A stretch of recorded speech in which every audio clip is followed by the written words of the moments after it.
Hello, everybody, and welcome to an extra special episode of Digital Agency Real Talk. I am here today. If you are watching this on video, you will be able to see, not with Celine, but with one of my other favorite people in the world, Jazzmine Multani, our very own Chief of Marketing at Anansi, and just an incredible, incredible human being. Welcome, Jazz. Oh, say what an introduction. I'm so excited to be back on the show after like a year. And I'm really excited to dive into today's topic because it's something very close to home for both of us.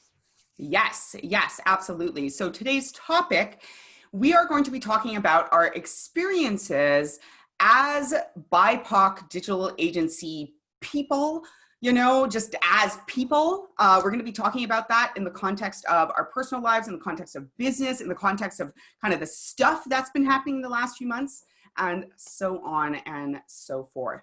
So Jazz, in your words, like why now? Why is this an important topic for now? Well, I mean, it's always an important topic, unfortunately, because there's so much to dive into. But with recent events in regards to the response to George Floyd and all of the riots and BLM really stepping up and starting to implement more campaigning around defunding police and trying to bring more people into the conversation around why we need to support the BIPOC community. And the fact that it basically, it exploded all over the news for, most of the summer, and then it completely died out because, of course, we're facing 400 other challenges in our world right now that, again, pushed the BIPOC community to the back burner. And once again, all of the discussion and the action and literally actionable steps that not just BLM, but, other, BIPOC supportive have been giving to general public have just been completely dismissed. So we want to dive into that, talk about how to actually create momentum, individually within your agency, how to actually intentionally make change happen. And we're going to dive into kind of what that can look like, how to make it an accessible and realistic experience for you instead of thinking like, I need to change the world in 5 minutes. We need to break that kind of down and dive into the nitty gritty of it before we get there.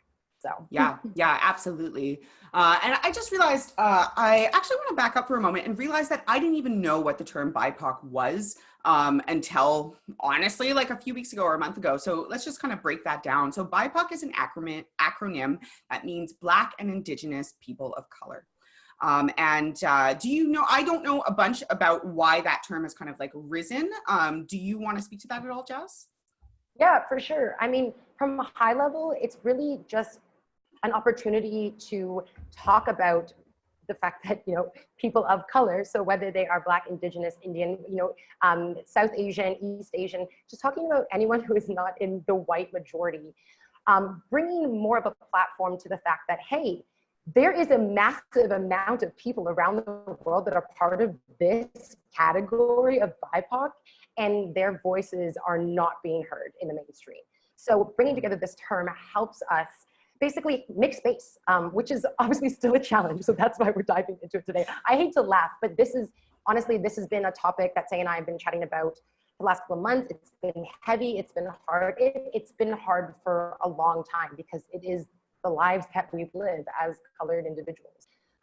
So now that we've kind of broken that down, hopefully that makes it a little bit easier to understand why this term is actually so important right now, because we do need more voices from people of color coming up so that we can understand what the heck is going on, dive into the systemic issues that BIPOC individuals are facing so we can actually understand how to create solutions. Because if we don't dive deeper in, we're never going to get anywhere. So. Yeah, absolutely. And I've had people over the last few months, I've had partners come to me kind of with questions, or I've had old friends kind of checking in on me. And it's really interesting because on one hand, I think it's really, really cool that people are starting to care and think about this who weren't before. I think it's just so important. In some ways, it's a bit of a dream come true, but it's also just really overwhelming sometimes. And just being that person as well that people go to, not just because I am a person of color, but because I am someone who's well-spoken, who runs a business in the same industry, et cetera, et cetera, et cetera. And what I'm seeing is a lot of really amazing, well-intentioned people who really give a damn and really want to make a difference, but also a lot of confusion and mixed responses. And I mean this on an individual level, but also on a community level. Like as we speak, recording this, we're in mid-August 2020, and there's a lot of stuff going on that's kind of positive change, but also, you know, a client and friend of hers, her building was just looted for unclear reasons even, but basically it's being linked and tied back to the original kind of like riots and uprisings after the killing of George Floyd and all this other stuff. And so there's also these mixed responses that are happening at a community level, because, you know, as a as a person of color, it's really hard for me to feel stoked about knowing that someone that I love's livelihood is being just destroyed over and over again when they really give a crap and are just trying to like live their day-to-day lives. And the fact is that even when it's not big and violent and explosive, and in the world, or in my world, I think it's always big and violent and explosive somewhere in the world right now, unfortunately. For people like me and Jazz, and for people of color around the world, like, being ourselves is our day-to-day reality. Having racialized experiences is our day-to-day reality, not just when it's in the news. Even if, like me, I live in a relatively privileged place where people are relatively, you know, accepting. I was about to say diverse, and then I was like, nah, no, I don't think I can say that. But diverse in other ways, if not racially. And even being blessed to have a team that's extremely diverse. I mean, we're 8 going on 9 people on our team, and we have extremely mixed backgrounds, experiences, races. That's just our reality. And yeah, anyway, so that actually kind of puts us, kind of helps us glide into this concept of just giving a little bit of context. I guess that's not a concept. Can we just edit out that last little bit? I'm going to start over. Thanks, Kevin. Yeah, thanks, Kevin. So this actually flows really well into maybe just giving a little bit of context about us as individuals. You know, so far you guys know us as our roles in the business, maybe from some of our personal experiences, but not kind of more what our background as it is related to this. So Jazz, why don't you share a little bit about who you are at Anansi, your own racial background, and what kind of your current cultural context is? Yes, I am the chief of marketing here at Anansi, and I mean, I feel like I'm always tooting in Nancy's horn, but like I am so privileged and honored to work with this agency and have been here for 2 years. And my story is a little interesting because I am originally from Toronto, Canada. My mother's side is a very European-based, like white Canadian side. You know, there's a mix of Irish, French, Scottish, you know, that's where I definitely got all my freckles from. Don't know if you can see them in the camera, but check out my headshot on anansicontent.com. But my father's side is from the West Indies, from the Caribbean. And they actually, my grandparents came over from Barbados. However, my aunt and I actually 2 years ago did a little bit of family history digging, and we're actually connected back to the island of Montserrat, which is actually connected back to West Africa. So I grew up in two very, very different households. My mom was a single mom.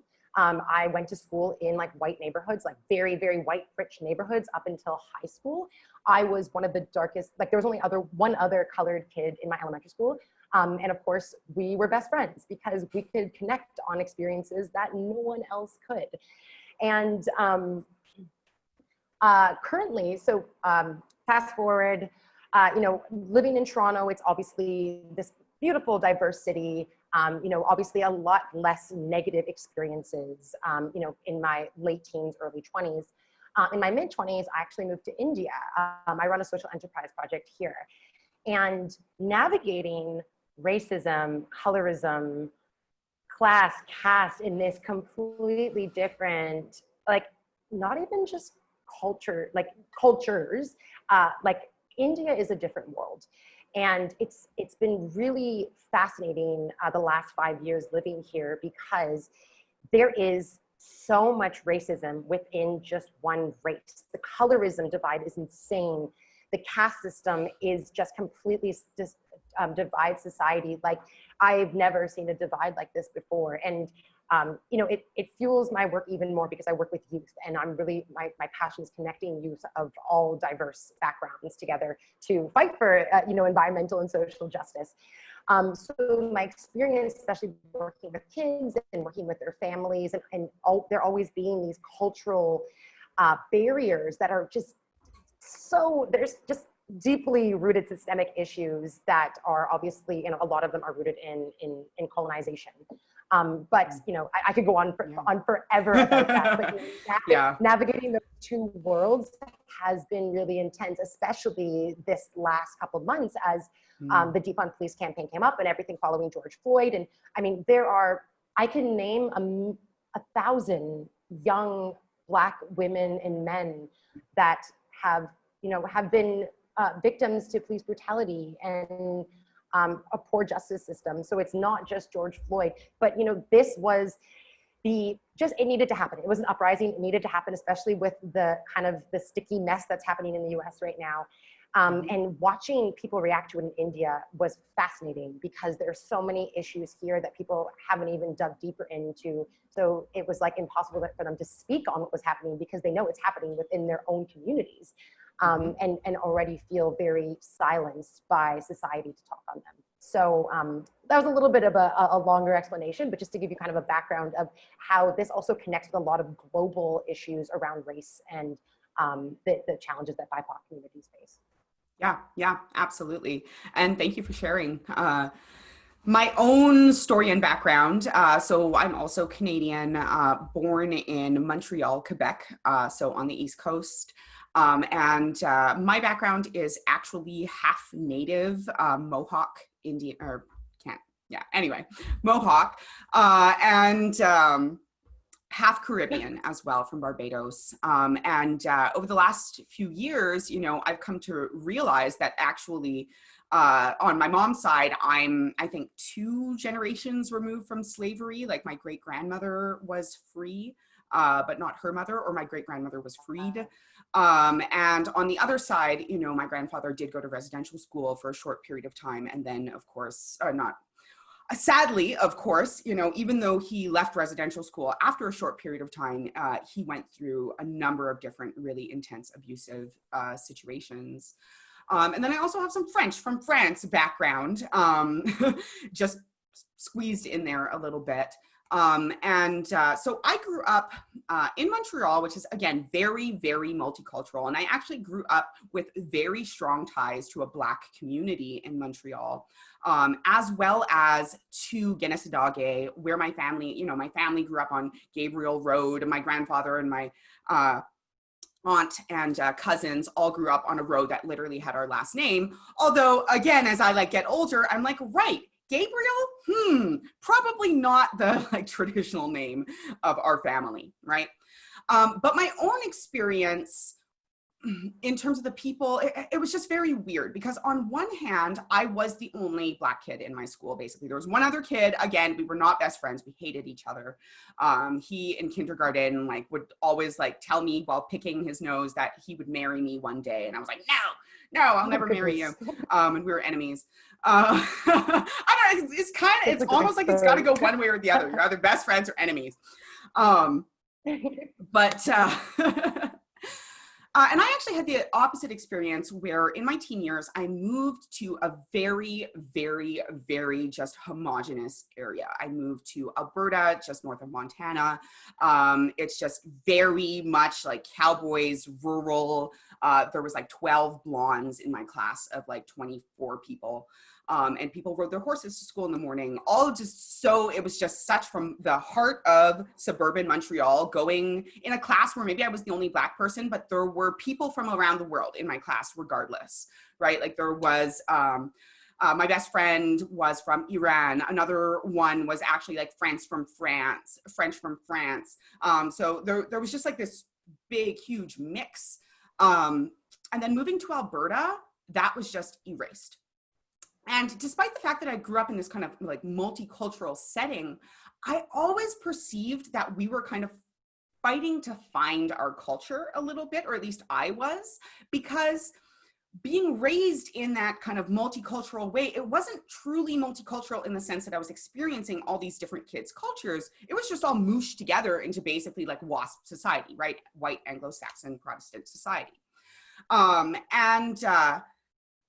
Yeah, this is kind of a meandering mixed, not as succinct and clear as I'd hoped. But basically like living my kid years in Montreal and then my teen years in Alberta and then moving to Vancouver, which, you know, has a very, very big Asian population from all sorts of different countries. But again, like very few people that had my cultural background, you know? And I've actually, I don't think I've ever met anyone else other than my brother who has my particular cultural background anyway. So, I mean, these days I live in a small community, the Sunshine Coast. And as I said, it's a diverse community, not racially, but in other ways. Like there's people who just have all sorts of experiences. There are people of all sorts of kind of orientations. As a person who lives a non-traditional lifestyle in terms of relationships, I have a lot of acceptance here, and that's really great. But once again, like I've just basically lived my whole life feeling totally alone in terms of culture. Like I never quite fit into the Indigenous community that like my aunt, you know, like my cousins know the language, and my aunt worked at the band office, and, you know, she's tried to teach me some creation stories and all this different type of stuff. But I just never quite clicked there. But on the other side with the Black community, you know, like I was pulled out of other people of color and women in business and et cetera that my mom was connecting with when I was 12 and grew up around totally white people. So in terms of my Black culture, which even that is problematic because I've come to learn that Barbados, where we're from, where we used to visit all the time when I was a kid, where my grandparents were born, it basically the native population was totally wiped out and replaced with slaves from West Africa primarily, if I remember correctly. And so even that, like, I'm like, well, what is my culture? And as I've done back into my family history, I'm like, well, it's interesting, but depressing.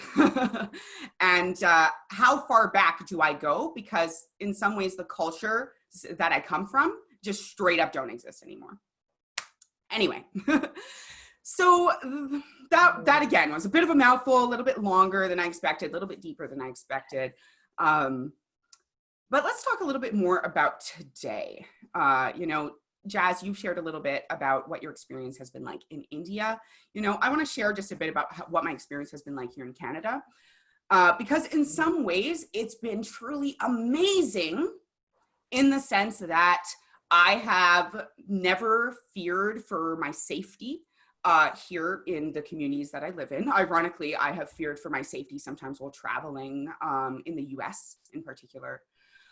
You know, I have been blessed to have like support, to have like family, to have all of this different type of stuff. But because of that, I also basically swept under the rug the crappy experiences I did have.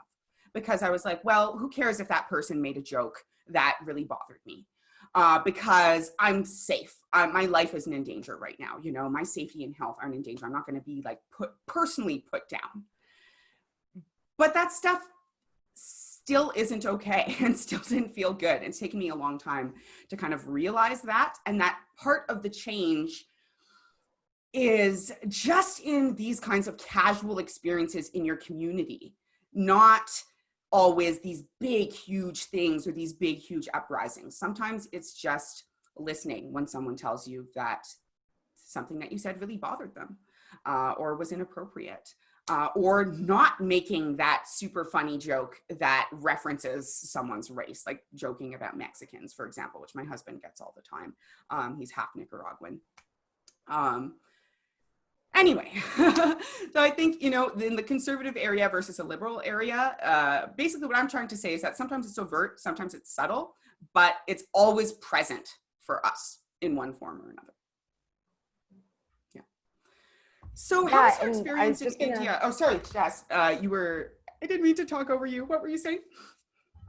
No, I was just going to say, like, I just want to mention that, like, I also don't think we need to apologize for going over talking about our experiences and like our upbringing, because it's also sometimes it's very new information. Like for many people, like even in Canada, who haven't grown up around people of color, they don't understand like what all this looks like, you know? So just wanted to put a note there that we shouldn't be apologizing.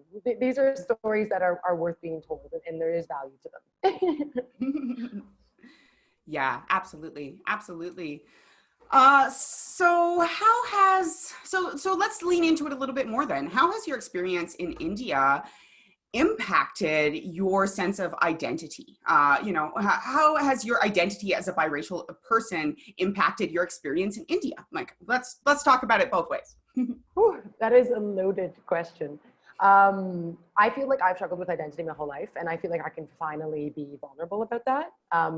Growing up, it was if I wanted to identify as a Black individual, I could. If I wanted to identify as a white individual, I could. I am both.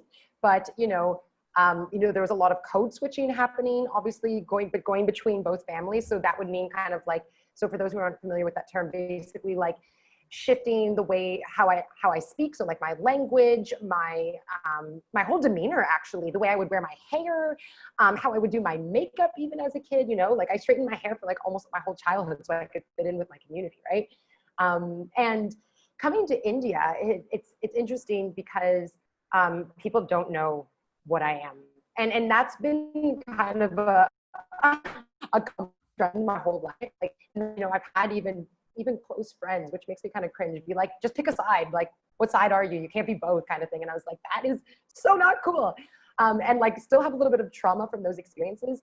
And, like I've definitely had some really uncomfortable situations here when, when someone is like, okay, well, where are you from? Like, are you Spanish? Or are you, because I could look like a million different things. And, I've definitely had some interesting responses. I've had someone say like, oh, so you're a Negro. And, that was a little bit hard to swallow, just because it was just something that I never thought, I just didn't think that someone would say that to me. Yeah, so I don't even know where to go with that story because I feel like I'm still kind of processing it. But just, but then it's very obvious though that when it comes to understanding Black culture in a country like India, where having Black skin, having dark skin, even as an Indian, is frowned upon. Like here, there are massive ads for skin whitening creams, and all of the Bollywood actresses are fair skinned, beautiful individuals who, like, sometimes you look at them and you're like, wow, like you'd have no idea. Like it's insane. And I've been very very disappointed because there are some bigger celebrities, I feel like India runs on Bollywood kind of, and I hate to say that out loud, but it is very obvious in the culture here. There's these major influencers that talk about, social justice and equality, but yet are still in skin whitening ads and commercials and like marketing these products that help people become lighter skin. The idea of tanning is like this thing that's like, oh yeah, don't go outside, like wear long sleeves, like cover everything so you don't get a tan. You want to keep your light skin. And that's pretty crazy for me. And even reflecting back in Canada, being like, I remember all of my light-skinned friends, whether they were, biracial or white, like tanning was like, that is what you do in the summer. You get nice and dark, and you want your skin to get as dark as possible. And recently I started reflecting about the fact that I'm like, why, like, it's interesting. Well, first of all, there's a huge divide on either side of the world, but then also it's like, it made me start thinking about North America. I'm like, wow, we really want to dive deeper into, appreciating Black culture and associating with Black culture and having dark skin and having curly hair and having, big butts and like all of the, curvy bodies. Like these are things that are all like become famous from,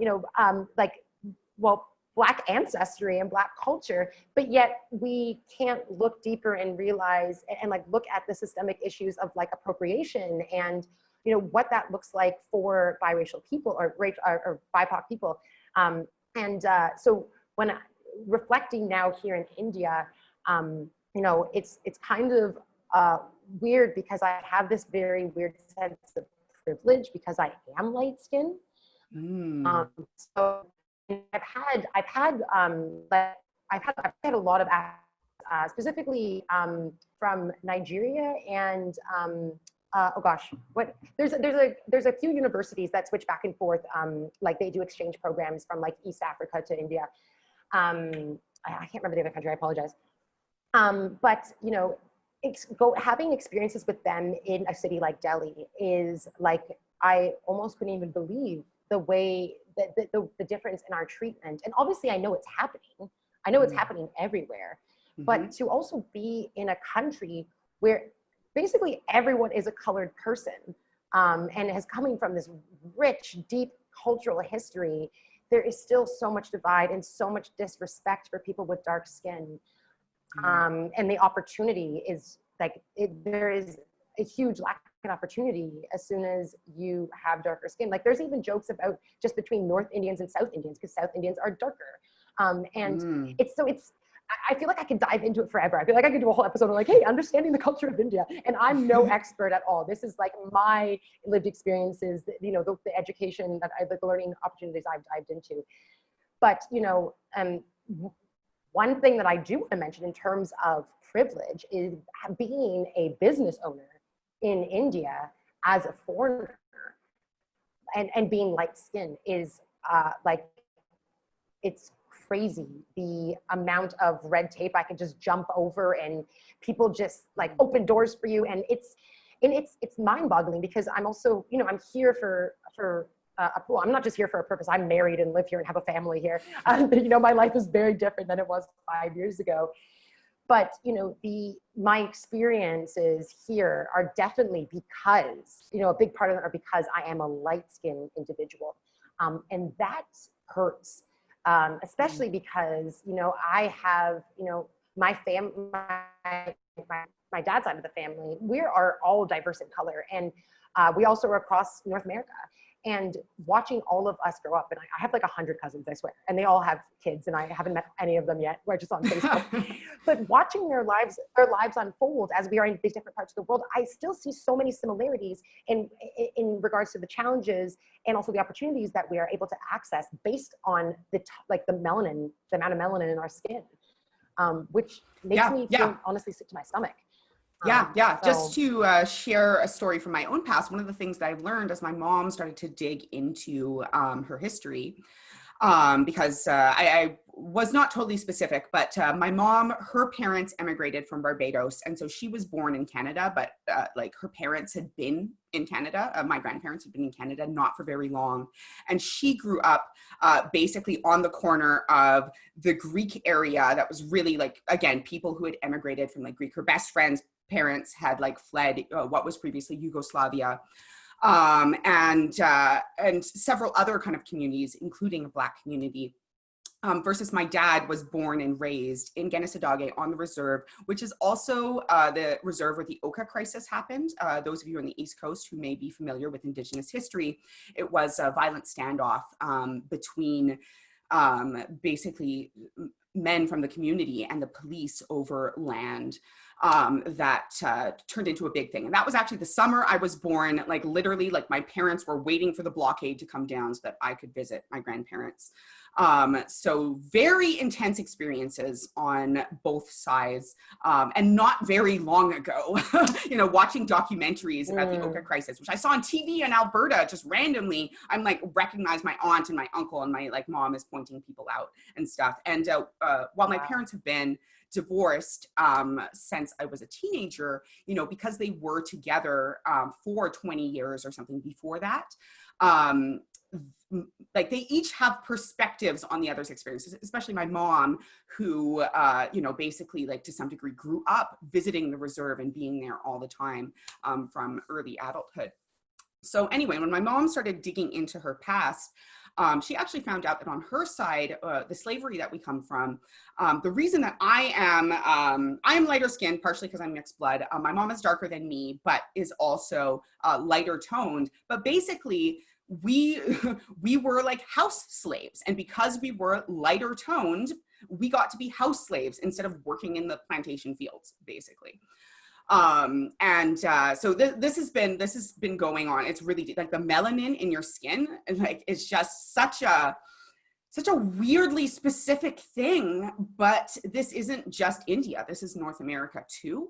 And even like I remember growing up reading romance novels and stuff, you know, as like a teenager and stuff. And on the cover, if it's a romance novel, right, like the woman is always like a lighter skinned woman if they're people of color, and the man is always like a little bit darker and like a little bit, you know, like rougher and stuff. And it's just terrible.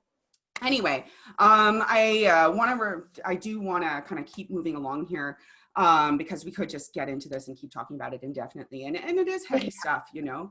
I too have had the experience of people not knowing what box to put you in. Once when I worked in a coffee shop in Vancouver back in the day, somebody specifically asked if my heritage was from Barbados, and that blew me away. But even the experience, you know, if we're talking, and we do want to get into, if you want to make a change, where do you start? We are going to be talking about that. So, you know, one of the things that we talk about in that is kind of responses, active responses, ways in your day-to-day life that you can kind of start making a change. And I just want to put this out there.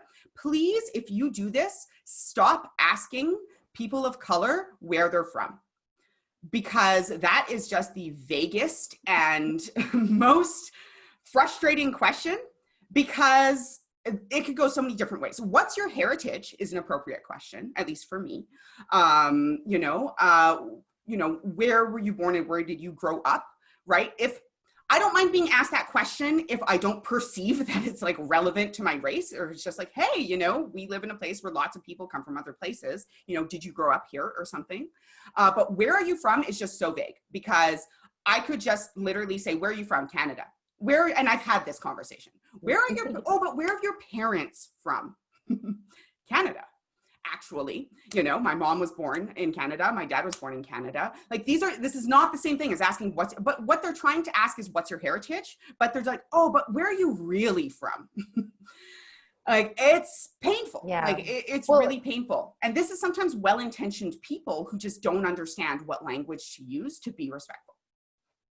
Yeah, and also like speaking on these types of questions, it's also, you know, I like to always bring intention into this conversation, especially, you know, what is your intention in asking that question? Like, what does that information do for you? Like, if you have a way to, if there's a way to answer that, then great. But if you're just like, oh, I'm just curious, like, think about how you can, you know, how that might come up now in different questions that you might be asking BIPOC that you didn't even realize, like, oh, shoot, like maybe that's actually one, not a question that I need to ask, none of my business. Two, it doesn't lead the conversation anywhere. Three, it could be, you know, totally interpreted in a different way and leave someone offended. And four, like, what is it going to do to nurture your relationship? And I think that's a big part of the active responses, because if it, you know, we put some notes here about like checking yourself, and you know, like this is the time to also just like there's a lot of work to be done, but start with yourself, like personally just check in and be like, what, you know, think about even the, you know, BIPOC individuals in your neighborhood, maybe your friend group, you know, your maybe on your team.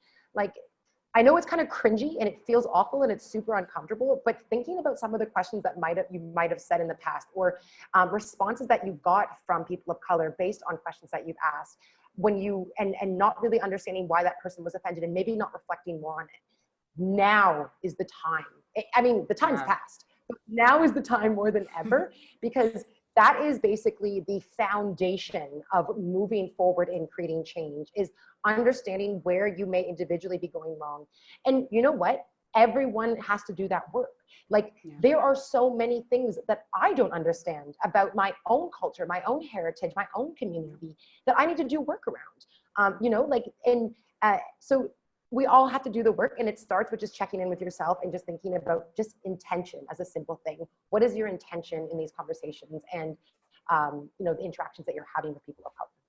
Yeah, absolutely. Absolutely. I think this is a great transition into something that I feel a lot of push and pull around, which is this idea of honoring your roots and how that relates to forging a new future.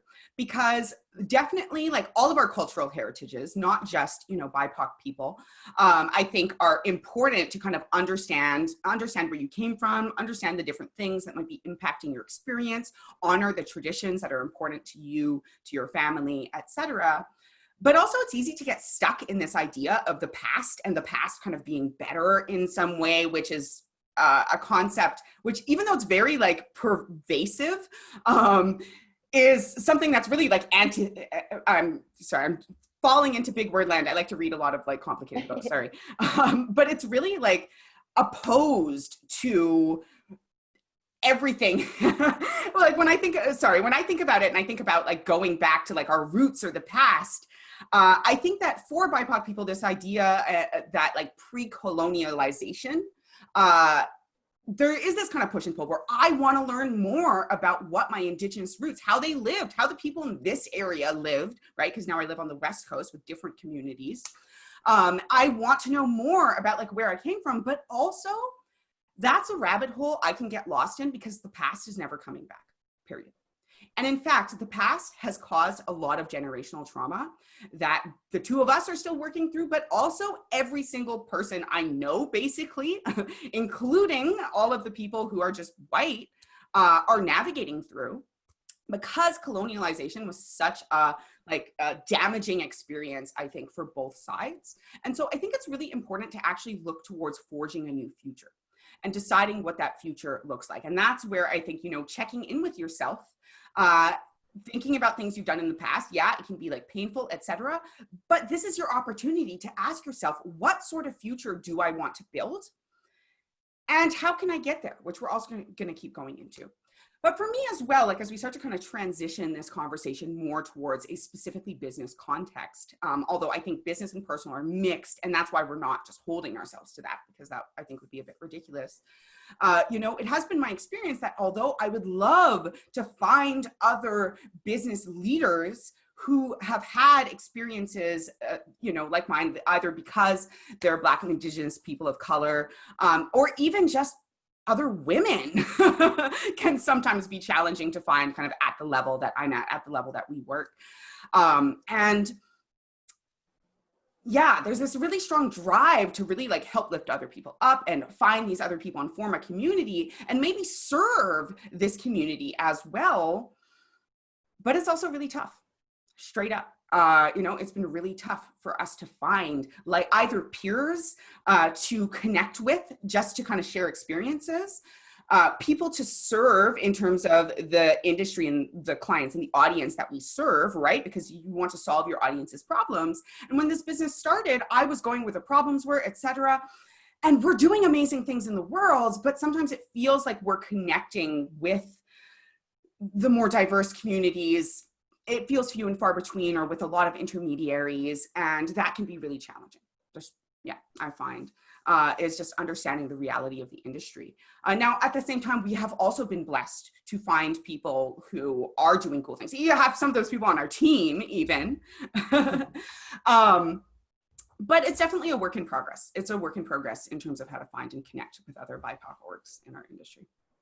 Yeah. Do you want to speak to that as our marketing person? Yeah, well, just gonna do a little plug. We put together an amazing, Anam, actually, fully giving Anam credit because it's a fantastic article. 7 ways to support BIPOC businesses. It's on our blog. I'll put I also take care of the show notes, so I'll put the link in the show notes for you guys.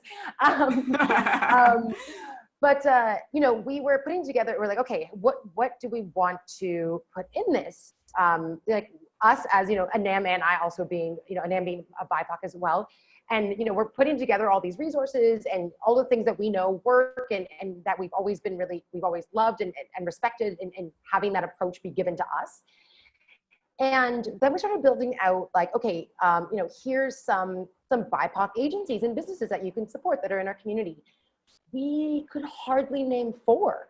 And it didn't even clue into us until we actively sat down and were like, oh my goodness, why is this the reality? And it's, so it's again, so this is why it's also like, we know that people aren't not all people are intentionally like, I'm not working with BIPOC individuals. Like we get it. Like you end up just like us, you kind of end up going with the flow. You connect with people that, you know, that meet the needs that you're working through at that time. You build partnerships, et cetera. You grow. And then, you know, it took this whole situation, this blog post, for us to step back and realize that our community of BIPOC isn't even big enough. So now we're trying to figure out like, okay, well, how do we build out more resources to connect with the communities that align with us? And, you know, one of those approaches is our Women of the Web Facebook groups, which is, you know, a way for us to try and connect more with basically non-cis men. Yeah. And obviously with an emphasis on providing an opportunity for, you know, women of color, BIPOC individuals to, you know, have a voice. And it's funny because our community actually doesn't have, in our Facebook group, doesn't actually have that many BIPOC individuals. And I brought up this topic around like, okay, what are some of the ways, you know, y'all and your agencies are trying to bring in these themes? Like, how are you trying to align kind of your personal values with your agencies and making sure that that's coming through in your messaging so that you're connecting with the right people? And one of our amazing partners, who's a woman of color, you know, she commented and she was like, you know what, like I'm actually not used to addressing it because I'm just living it. And, you know, oh yeah, preach. Yeah, and she was like my social media intern was like, you should post something, and she was like, oh yeah, shoot, like yeah, I should post something, but it immediately made me think, like, I don't know if I read this quote somewhere, or I've just been saying it for so long that it's stuck. So if someone knows where the quote is from, or if it is mine, just let me know. But you know, one of the things I've noticed in this process is that, like, especially when we talk about people, like we've had a lot of agency owners and people in our community who are not ill-intentioned, but are reaching out to, you know, us specifically because we are women of color and wanting to connect more and understand like how they can be part of the conversation, which is why we're having this episode in the first place. You know, and it came up for me that I was like, it seems like when this happens, it's like, you know, it becomes the oppressed job to educate the oppressor in moving forward. And it's like, if that is the issue, that means that there are not enough resources, not enough clarity in place in regards to what those next steps are. So that kind of those steps. Can you just repeat, you froze for a moment, Jazz. Can you just repeat what you said about how there are not enough resources? Yes. So in saying that quote, wherever it came from, if it was me, I'm so excited that I made it up. But you know, it's obvious that, you know, this is our community. We're at both sides here, and there's just not enough resources, not enough connection, not enough conversation happening in the middle. And this brings us full circle back to the beginning of this conversation when we were talking about the fact that these issues keep rising in the media, but then they just keep falling. So what's missing? How do we how do we link this all together and actually create some kind of sustainable solution? You know, and it's going to be made up of a million small things that lead to greater change. But we have to remember that those small actions are crucial to getting to the end result of equality and inclusion. So yes, absolutely. And just to kind of expand on that, I'm really finding, because yes, I've had people reach out to me. I've also just been observing people's responses. You know, a lot of leaders that we're talking to are stuck between wanting to be part of the solution, not really knowing where the heck to start, and also being aware of the fact that, you know, they don't necessarily just want to run out and ask their BIPOC friends, like, hey, what do I do? You know? So that's why we wanted to kind of give some suggestions and some clarity. And I wanted to start by outlining that, because of course I have like a process or a framework for looking at this. So this framework that I just kind of threw together I really think there's two ways of looking at this. I think there are active actions, or maybe two ways of responding to this. There's active actions and there's active responses. And active responses, we've already talked about a little bit. That is checking yourself in kind of your day-to-day life in terms of who you're engaging with, the way you're talking, the way you're responding to other people's perspectives and voices, and etc. And that's stuff that you can start literally right now, today. We'll get into it a little bit more. But then there's also active actions. And I think that a lot of people think that active actions are kind of where they have to be, that you have to, create a program or a new service or something that's going to change. And maybe that feels overwhelming, or you're just, you're busy and you have a lot going on. You're like, there's no way I can shift my attention. So I think it can be easy to be like, oh, that would be great, but I just can't, or it wouldn't work, or etc. And I think that's why active responses are so important, because there's literally no excuse. It's something that you can do. You don't have to do it literally all the time forever, in the sense that as someone who's making some deep internal changes, I recognize that it's hard, it takes time, it feels really uncomfortable. So I challenge you to just try it once. And then once again, and then once again, so that you're not like, oh my God, I now all of a sudden have to be the most like politically, and I think political correctness kind of works against us in this favor, because people are like, ooh, political correctness. Remember why you care about this, right? I think that I got stuck when I was navigating actually with someone fairly close to me, around kind of like gender pronouns and how to kind of like use terminology correctly. They were like, oh, so I guess I just have to be really politically correct. And I was like, and that stopped me, because I was like, because I hear about the term politically correct, and I'm like, ugh. But then I'm like, wait. So what's the difference between this and political correctness? And this isn't being politically correct. This is conscious communication, I would say. And the difference is the why. Because political correctness, it's in the term, it's in the name, right? Like, you want to be correct so as not to offend people. You want to politically be sound. Versus conscious communication, if you're making an effort, it's not that people are going to like look at you and like judge you if you mess it up or something. It's that you're doing it because you recognize the power of communication to make a change, and because you desire to see and build a more inclusive world. And this is simply one of the easier ways of going about it. And even though it's uncomfortable and hard sometimes, right, it just requires you, and it just requires you to start critically thinking a little bit more. And I think that that's really, really powerful. It's about listening. It's about absorbing. It's about asking questions instead of just making assumptions. Did you want to expand on active responses at all, Jazz? Yeah, I think you covered it really well, but I want to mention that like this is probably where we all need to start. And I say we all because there's so many things to navigate here, all of us individually. But this is where you should be kind of building foundation that you can, because again, I think mentioning like why, and like obviously we're big on why as like storytellers, connecting with your why of what you want to see, and why it needs to happen and how you can be a part of that.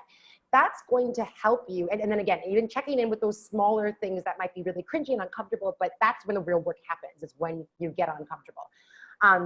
Building on that is how you can then actually go into active actions, because once you've identified, you've consciously checked in with something, and then, have created intention around like why it needs to happen, you can actually start building out kind of those next steps, which is the actual action. And that can look like many different things, so we were, it could be, I like to say, think global, act local, because we can't, Rome wasn't built in a day. I don't know why I'm using that analogy, but anyways. It's appropriate. But, there's so many layers to this onion, really. So when we start to just think about, okay, what is happening immediately in my community? How I might have perpetuated, oh my God, I'm running over my words. Perpetuated like stereotypes, or been part of the problem without realizing it. So that's where that conscious kind of reflection comes in.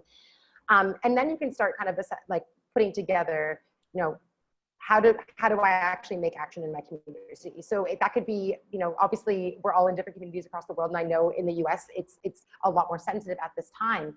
But is there something specific that really connects with you? Is there maybe even just an individual, you know, that has a project or volunteering? Maybe there is something you can be doing agency to further discussion, further conversation, further opportunity. And that actually helps cultivate solutions to some of those smaller problems. So again, we're tackling every little issue one at a time so that we can get to kind of like our big grand goal as a global community. And that really creates a ripple effect, you know, again, so it's, and don't think that acting small is, you know, and trust me, as a social entrepreneur who works in the social space, and especially working with youth that are from vulnerable communities, I kick myself every day. Like my mental health when it comes to these topics, it's a total roller coaster because I always want to be doing more. I always want to push myself to do more. And there's a lot of us out there that, you know, again, sometimes we just get stuck in our momentum because we just are like, I'm not doing enough. Like, I don't know what to do. Like I give up because I'm not doing enough and I don't know how to make this change. But it does take those small changes every day, a little bit of motivation, a little bit of push there to really get where we want to go. Absolutely. Absolutely. I would say that, you know, active responses can literally be as simple as not laughing at a racialized joke. You know, it can really be that simple. In terms of active actions, you know, it does start to get a little bit more complicated because it is about tangible action and creation, whether it's you joining someone else's project or whether it's you creating your own. And I love the term think global, act local. But I'll also challenge you when you're thinking about your community and what community you can make an impact in, to consider your audience, like your business community, your audience that you work with. And the reason for this is because there might be an opportunity there, right? That's where you're already, like on an individual level or a business level, right? That's where you can potentially make an impact. And just to give an example, you know, we work with somebody who is in the CX space, so customer experience space. And, you know, the agency leader who we've been working with this person on came to us, or this client basically came to me and was like, hey, we have this idea for a program or, you know, something that we want to build to help bring more diverse voices to the CX world, because the people who are dominating the CX world are not super diverse and therefore not reflecting the people they are trying to serve. And I think this is a great example. I mean, CX, customer experience, is very, very direct in the sense that you are literally helping the people going into businesses have a better experience. But their audience is, you know, like white corporate professionals. And at first he was like, well, this feels like a barrier. It feels like a really big, daunting thing. You know, how do we have the resources to kind of make this happen? How do we make sure that we're representing the diverse voices in it? Because he was aware of that, you know, kind of innate, I don't think it's hypocrisy, but just the innate danger of having people who are not reflective of those experiences try to make the change themselves, right? But at the same time, they do need to be driving the change. So that's kind of the fun balance that we have. And in talking about it, it became apparent to me that there was an opportunity here actually for a service that is like win-win, that actually can be monetized, that can help these people solve a problem in their business. It's the same problem that she already helps them solve, right? Which is making sure that these consultants or whatever are helping the people, the corporations that they work with, create better experiences and thus drive more sales, drive less turnover, etc. Right? Like sometimes there's this idea that these have to be separate. Social change is in the purview of nonprofits and individuals and passion projects, not in the for-profit business world. And I actually want to challenge that, because I think that this can, obviously you have to tread carefully, but I think that you can potentially, if it works in your business model and you can get creative, potentially create a service or shift a service that you already have in a way that you're making money potentially for your client, right? And you're also help driving and moving this forward in a positive way.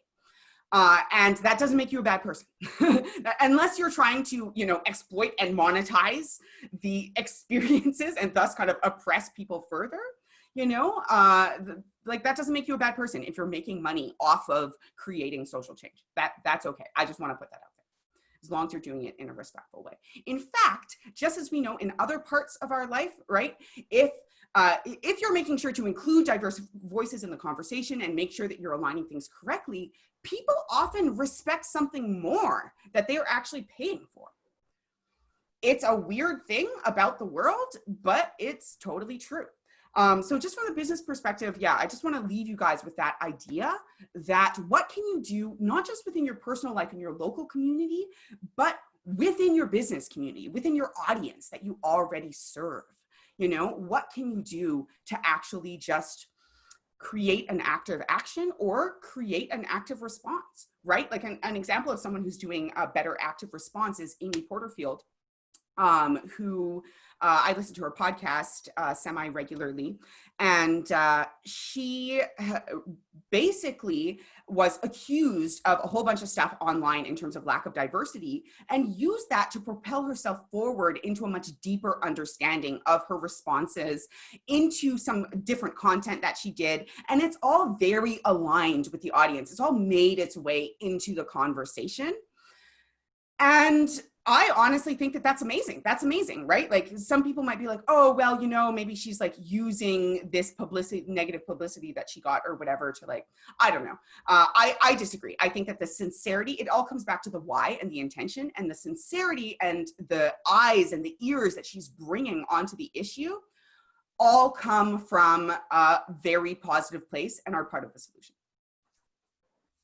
Yeah, absolutely. And I think, your audience is also going to be really grateful for, you including that messaging and that action into your engagement with them, because it's a continuous learning journey. We're all on it. We all have to do the work. And it's actually a lot lighter when we come together as a community to do it. Because then there is a lot more reflection, a lot more bouncing back and forth. And, the opportunities are really endless.